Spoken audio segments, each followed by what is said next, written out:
je dois quand même dire que ma caméra me manque. Genre, pour de vrai. Là, ça fait 2 mois que je filme avec mon portable. Alors, c'est pas mal, hein, ça fait le job, parce que j'avais pas envie d'amener ma caméra aussi loin. Et après, comme c'est le truc le plus précieux que j'ai quand même, j'ai pas envie de me la trimballer. Pardon, je bouge. De me la trimballer partout,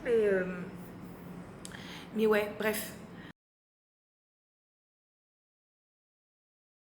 J'avais envie aujourd'hui de parler de voyage solo et de partir seule en voyage ou en tout cas à l'étranger, même pour un déplacement professionnel, parce que c'est mon cas actuellement. Du coup, ça fait la deuxième fois en fait que je pars au Brésil seule et toujours dans un contexte pro. Donc ça diffère un peu du voyage parce que je suis pas dans une vibes de visite, même si j'en ai fait un petit peu, hein, c'est sûr. Enfin, je vais quand même pas partir à l'autre bout du monde et juste être dans le métro. Mais, euh, mais par contre, ce qui est vrai, c'est que bah, je suis seule la plupart du temps, que j'habite seule, que j'ai pas mes amis avec moi, que voilà, j'ai généralement pas grand monde non plus pour partager ce que je vis, ce que je vois et comment je me sens, et surtout pour des longues périodes. C'est pas juste une semaine où bon, ça passe vite.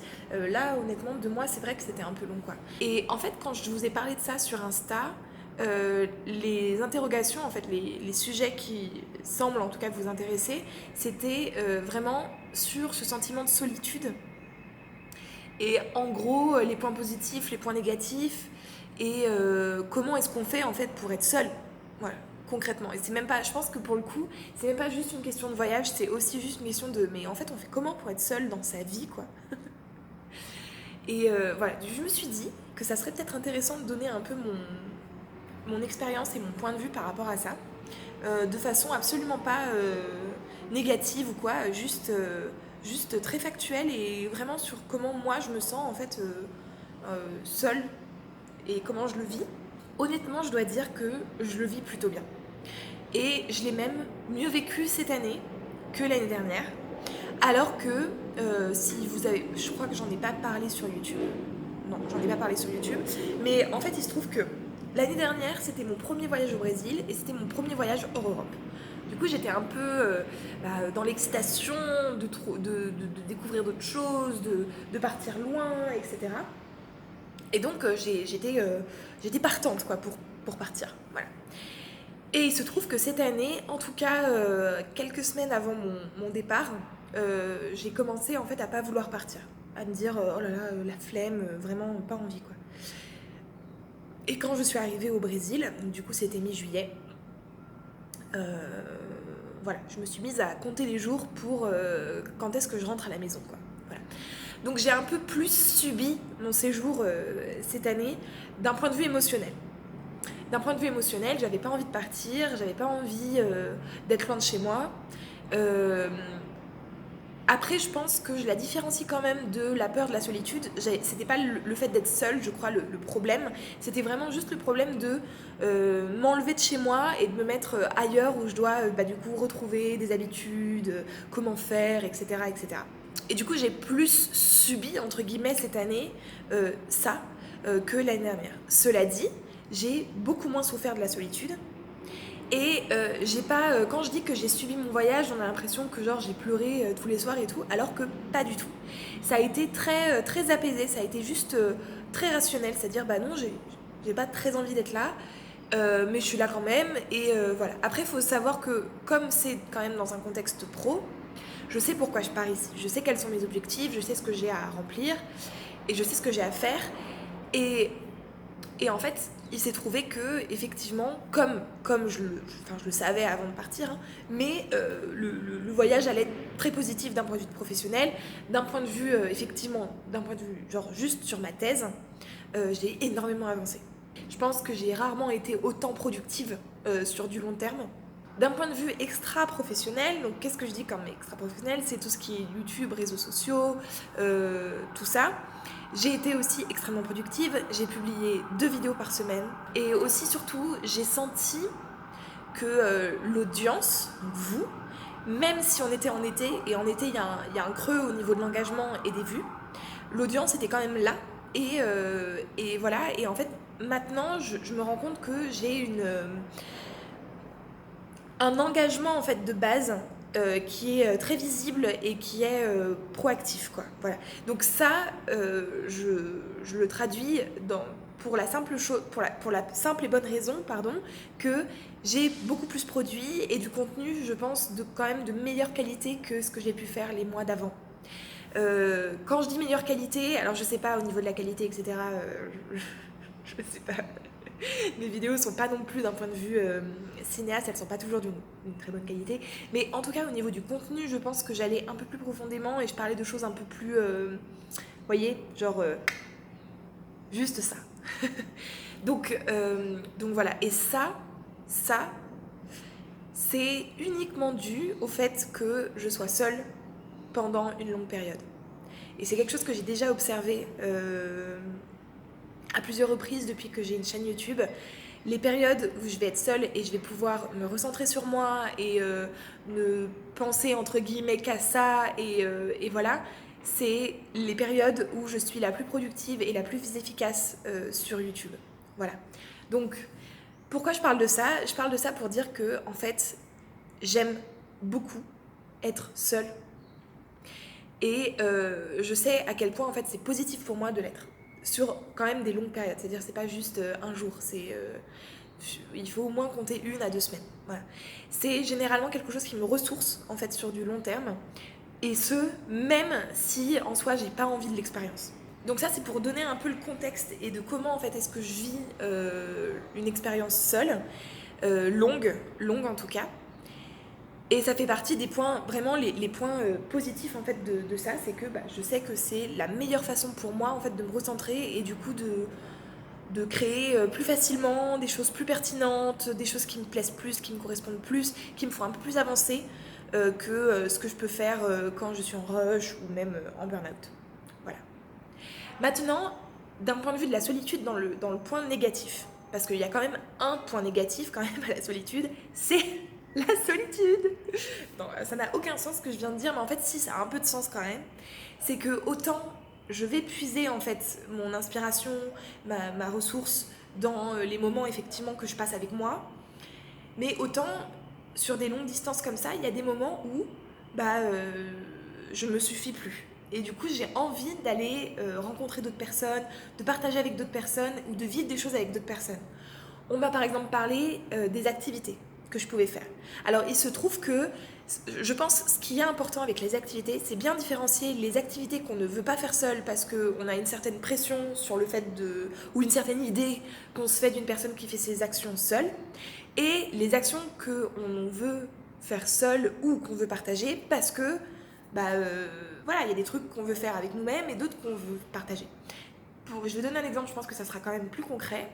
Une activité que je ferai seule, genre honnêtement, il y a presque pas de chance pour qu'un jour je convie quelqu'un à faire ça, c'est l'opéra. Je déteste aller à l'opéra avec quelqu'un. Je préfère y aller seule parce que je n'ai pas envie de parler, je n'ai pas envie de partager, je n'ai pas envie de débriefer, je n'ai pas envie de parler des émotions que je ressens quand je vais à l'opéra et que j'écoute de la musique en live. J'ai envie de garder ça pour moi et c'est tout. À l'inverse, le restaurant par exemple, ou même le bar, c'est des activités, vraiment pour moi, ça n'a pas de sens d'y aller seule parce que ça me fait pas... en tout cas pour le bar, par exemple, ça ne va pas... ça va même à l'encontre en fait de ce que j'essaye de mettre en place moi-même pour moi. C'est-à-dire, j'essaye vraiment de stopper la consommation d'alcool quand elle est hors un moment festif ou en tout cas un moment comme ça un peu social. Et du coup, aller dans un bar seul, c'est... Enfin, aller dans un bar seul pour boire un coca, pour moi, ça n'a pas d'intérêt. Et du coup, aller dans un bar, même pour boire une bière, pareil, j'ai pas envie de le faire seul. Voilà. Et pour ce qui est du restaurant, je pourrais avoir envie d'aller au restaurant seul pour des restaurants où je sais que je vais bien manger, où vous voyez, je vais avoir du plaisir au niveau gustatif. Et il se trouve qu'en tout cas au Brésil, je suis pas très satisfaite des restaurants, voire même de la bouffe en général. Du coup, ouais, je n'ai absolument aucune envie d'aller au restaurant seul ici. Ouais. Par contre, tout ce qui est visite, voilà, même voyage, même voilà, tout ça, c'est vraiment des choses. Voyager seule, par exemple, c'est quelque chose que j'adore. C'est vraiment des moments qui sont complètement hors du temps et où j'ai vraiment, je peux lire, je peux dormir, je peux écouter de la musique, je peux juste réfléchir et tout. Donc voilà, il y a vraiment des activités que j'aime faire seule et d'autres où, bah non, j'ai envie de partager ça. Et donc du coup, c'est à vous de faire le choix et de faire le tri en fait là-dedans. Et je pense que c'est aussi important d'être honnête avec soi-même. Et c'est pas grave. Je veux dire, si vous aimez pas aller au restaurant seul, bah vous aimez pas aller au restaurant seul. C'est pas grave. Et d'ailleurs, je pense que autre chose aussi, et c'est quelque chose que j'ai un peu travaillé cette année, c'est que j'ai quand même essayé d'être plus proactive en fait dans ma relation avec les autres. Les rares fois où j'étais du coup en... Enfin, les rares fois. On va croire que je suis restée seule H24 pendant 2 mois, ce qui n'était pas vrai. Hein. J'ai quand même vu des gens, j'ai rencontré des gens. C'est que j'ai été quand même beaucoup plus proactive, c'est-à-dire que j'ai proposé aux gens. Honnêtement, je pense que j'aurais pu le faire encore plus. C'est peut-être... alors je suis pas quelqu'un qui regrette, donc je regrette pas, mais c'est vrai que j'aurais pu, à la réflexion en fait, j'aurais pu carrément être beaucoup plus proactive avec les gens que je rencontrais ou même que je connaissais de l'année d'avant. Voilà, je me rends compte que j'ai été un peu timide sur le coup et que du coup j'ai pas osé envoyer un message, dire hey coucou, je suis de retour, est-ce que tu veux qu'on aille se boire un verre, etc. Je l'ai pas fait et j'aurais complètement pu le faire. Et d'ailleurs quand j'ai vu les gens après, bon en gros je vais donner un exemple concret, mais en gros j'ai revu un étudiant que j'avais rencontré l'année dernière à Porto Alegre par hasard dans l'université à 2 jours de mon départ quoi, voilà. Et en fait il m'a dit mais pourquoi tu m'as pas dit que t'étais là? Et en fait, je me suis trouvée un peu conne parce que j'étais là, mais ouais, mais en fait, c'est grave, j'aurais pu envoyer un message, j'aurais même pu, si je voulais pas le contacter via Facebook alors qu'on est amis sur Facebook, enfin bref, n'importe quoi. Donc voilà, j'aurais pu être complètement beaucoup plus proactive et je l'ai pas fait. Je pense que c'est aussi parce que j'étais un peu... ouais, j'étais un peu dans mon truc, genre bon, pas trop envie de sortir, un peu la flemme, etc. Bref, voilà, donc c'était pas... mais en tout cas, c'est quelque chose que je conseille, c'est d'être carrément proactive et d'être clair en fait dans ce que vous voulez faire et d'être clair avec les gens que vous rencontrez. D'ailleurs, au niveau des rencontres, on m'a posé la question comment est-ce qu'on aborde les gens. Alors, ça va être difficile pour moi de répondre en fait parce que en vrai, la plupart des gens que je rencontre, c'est soit dans le pro, donc à l'université, etc. J'arrive, blablabla, je dis bonjour et tout, hop. Et ça, c'est un peu... ça se passe comme ça, quoi. Ou c'est des personnes via YouTube. Voilà. Donc, en vrai, c'est un peu compliqué pour moi de vous dire comment faire pour aborder des gens. Cela dit, j'ai quand même des tips.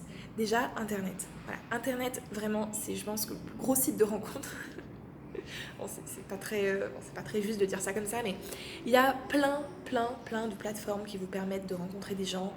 Il y a les groupes Facebook, il y a les forums, il y a, je sais pas, je pense le forum... je me souviens à Berlin, j'avais rencontré des gens via le forum Mademoiselle. Vraiment, il y a énormément de possibilités et vous trouverez forcément voilà, des personnes... c'est à votre portée et en fait si vraiment vous avez des problèmes à aller je sais pas aborder des gens directement dans la rue, dans une file ou même des problèmes même linguistiques hein, parce que honnêtement si on parle pas portugais au Brésil c'est compliqué de s'intégrer. Vous pouvez toujours vous tourner sur les personnes françaises ou même anglophones qui vivent dans les pays où n'importe quelle langue d'ailleurs que vous parlez, il n'y a pas de problème et voilà et aller rencontrer les gens comme ça et je pense honnêtement que ça peut être quelque chose de très efficace et qui se fait totalement quoi. Ensuite, je pense que j'ai envie de finir sur l'émotion en fait de la solitude qui peut paraître en fait un peu inquiétante, surtout vu de loin, je pense.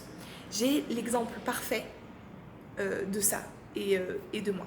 Alors attendez, faut que j'aille chercher des trucs. Alors, avant de partir du coup, je vous le disais, je n'avais pas très envie de partir. Et du coup, en faisant ma valise, j'ai rempli ma valise de ça. Voilà, vous voyez le volume. Et ça, c'est des choses que je n'ai pas touchées en 2 mois. Voilà, donc je sais pas, je vais vous donner... Il y a un livre de Sudoku, il y a ma Game Boy, il y a mon Canva. Voilà. J'avais acheté... Non mais je l'ai acheté. Non mais c'est dingue. Vous vous rendez compte? J'ai acheté une boîte de crayons couleur parce que je voulais faire un coloriage mural. Voilà, pas touché. Mais même pas commencé, hein, pas touché. Là, j'ai des magazines que j'ai achetés à l'aéroport avant de partir. Pas touché. Pourtant, j'ai lu des romans, etc. C'est la seule chose que j'ai fait en termes d'occupation. Et bien sûr, Internet et Netflix. Et je pense, oui, c'est encore dans mon sac. J'avais pris mes livres de portugais. Voilà. Pas touché. Enfin, une fois, premier jour. Voilà. Et en fait, maintenant, ça me paraît complètement ridicule. Je me dis, mais pourquoi est-ce que j'ai pris tout ça? Enfin, je veux dire que je prenne un peu des magazines et tout à l'aéroport, bon, ça je comprends. Mais pourquoi est-ce que j'ai pris autant de trucs alors que, honnêtement, j'en ai vraiment pas eu besoin? Pas une seule fois, je me suis dit, tiens, je me ferais bien un petit canevas. Non, non. Et en fait, ce que j'ai analysé par la suite, c'est que j'étais dans l'angoisse. Quand j'ai fait ma valise, j'étais dans l'angoisse en fait de me retrouver seule et de pas savoir comment occuper mon temps, d'être un peu, ouais, oh là là, mon Dieu, je sais pas quoi faire, je m'ennuie, voilà, j'ai besoin de m'occuper, etc. Et du coup, j'ai rempli en fait ma valise d'activités que je me suis dit, bon, bah, au cas où, voilà, je ferai ça, c'est des activités que j'aime bien, ça ira bien et tout. Et en fait, bah, au final, en 2 mois, vous vous rendez compte, c'est long quand même, 2 mois. Rien. Honnêtement, rien. Pourtant, je peux pas dire que j'ai été proactive tous les week-ends. Il y a vraiment des week-ends où je suis restée tranquille chez moi, à me reposer, à faire ma petite popote sur YouTube et tout, à m'éclater à monter mes podcasts, etc. Et c'est tout. Et en fait, ça m'a complètement suffi. Ce que je veux dire par là, en fait, c'est que d'une part, je pense que la solitude, l'émotion de la solitude, c'est une histoire d'entraînement. Si vous n'avez jamais été seul dans votre vie et que ça vous angoisse, je vous conseille de travailler en fait cette solitude. Alors c'est peut-être pas la peine de commencer par 2 mois au Brésil si vous n'êtes pas obligé, évidemment, mais par exemple aller un week-end ou même peut-être même rester un week-end seul. Pourquoi pas? Ou aller, je sais pas, pendant un long week-end dans une ville pas loin de chez vous, seul. Voilà, vous n'êtes pas obligé d'aller super loin en fait pour expérimenter la solitude et voir en fait comment vous vous sentez et vous allez voir en fait il se passe rien. Il se passe rien, c'est juste une émotion. C'est juste une émotion où à la limite vous allez vous dire oh là là j'ai personne à qui partager et tout et en fait c'est ok. Ce que je m'étais dit aussi quand je suis partie, c'est qu'au lieu de me dire je pars seule, je me suis dit non mais je pars pas seule, je pars avec moi. Et ça, je pense aussi que c'est une façon de voir aussi la chose de façon beaucoup plus positive, c'est-à-dire que en soi, on se suffit à soi-même. Et c'est, je pense, en tout cas, moi, honnêtement, c'est un objectif quand même dans ma vie, c'est d'être indépendante et indépendante émotionnelle. Et ça passe aussi par la solitude et de pas avoir peur d'être seule, de pouvoir me dire, bah en fait, je peux partir à l'autre bout du monde pendant 1, 2, 3 mois et que ça soit complètement ok, que je sois pas dans le besoin absolument en fait d'être avec des gens, de partager ça. Je peux le vivre juste avec moi-même et aller chercher la compagnie quand j'en ai besoin, quand je sens que ok là j'ai vraiment besoin de parler à autre chose que moi. Je ne me supporte plus. mais voilà, donc je pense que ça se travaille, que c'est normal que ça soit inquiétant vu de loin parce qu'on se dit oh là là mince, qu'est-ce que je vais faire, mais que après honnêtement dans le moment c'est pas aussi inquiétant que c'est pas aussi inquiétant. Non mais non, l'inquiétant c'est quand on le voit. Bref, ça fait pas aussi peur que ce qu'on peut s'imaginer avant de partir. Voilà, donc pour résumer cette vidéo, au niveau d'être seul en voyage ou même seul en règle générale, ça se travaille. Ça peut être un objectif aussi, c'est-à-dire vous dire je vais travailler sur moi-même, développement personnel, tout ça, pour me permettre en fait d'être complètement indépendante et de ne pas avoir à avoir peur en fait d'être seule. Et autre chose aussi, alors j'en ai pas trop parlé, mais parce qu'il n'y a pas non plus grand développement à faire, écoutez-vous aussi. Voilà. Si vous n'avez pas envie de partir en voyage seul, parce que ça fait partie des activités en fait que vous avez envie de partager, et bah ne le faites pas, c'est pas grave. Voilà. Le voyage solo, c'est quelque chose qui doit vous faire envie, ou tout du moins, au moins l'expérience doit vous exciter un minimum, quoi. Voilà. Vous dites, mon Dieu, j'ai envie de me challenger, j'ai envie de faire ça, etc. Mais si vous, comme moi par exemple, le restaurant par exemple, si pour vous le voyage c'est quelque chose que vous n'avez pas trop d'intérêt de faire ça seul, parce que je sais pas, il y a plein de raisons pour lesquelles on n'aurait pas spécialement envie de faire ça seul, parce que bah parce que en fait on n'est pas si intéressé sur le voyage et sur tout ça, et en fait ce qui nous intéresse surtout c'est d'avoir du bon temps avec des amis. Oui, peut-être que du coup un voyage seul ça va pas trop vous convenir parce que vous aurez pas le bon temps avec les amis, ou tout du moins il va falloir être proactif. Et je veux dire bien sûr que alors généralement quand on écoute les voyageuses solo ou les voyageurs solo, ils te disent que on n'est jamais seul, etc. Je pense que c'est vrai. Je pense que quand on est dans les auberges de jeunesse et qu'on voyage beaucoup et que en plus on a l'habitude et tout ça, on rencontre des gens et du coup on n'est jamais seul. Cela dit, il faut pas non plus perdre de vue qu'on ne se fait pas des amis pour la vie non plus, hein. C'est des personnes qu'on rencontre comme ça, tac, en plus dans un contexte de vacances, donc c'est des gens un peu, ça part, ça vient, ça repart et tout. Donc en vrai, on se fait pas non plus, enfin c'est pas un temps, c'est pas comparable à un temps que vous pourriez avoir si vous étiez en voyage avec votre copain, votre meilleur pote, vos meilleurs potes, enfin voilà. C'est vraiment quelque chose de différent. Donc du coup, j'aurais tendance à vous dire, écoutez-vous, mais faites bien la différence, juste voilà, et soyez honnête avec vous-même, faites bien la différence entre les choses que, non, en fait, ça vous intéresse pas en fait de faire ça seul, et les choses, et l'inquiétude en fait de la solitude profonde qui, je pense, est quelque chose qui peut être challengeant en fait d'enlever un peu, et qui peut être aussi un peu libérateur, quoi. Ça vous permet moi honnêtement le truc c'est que depuis que je sais que je peux être seule comme ça pendant les longues distances, d'un point de vue même professionnel, je suis beaucoup moins inquiète, c'est à dire que je sais que je peux aller vivre plusieurs mois en fait quelque part pour une mission pro, et que ça soit possible. Je suis pas en inquiétude en fait par rapport à des mobilités. Voilà.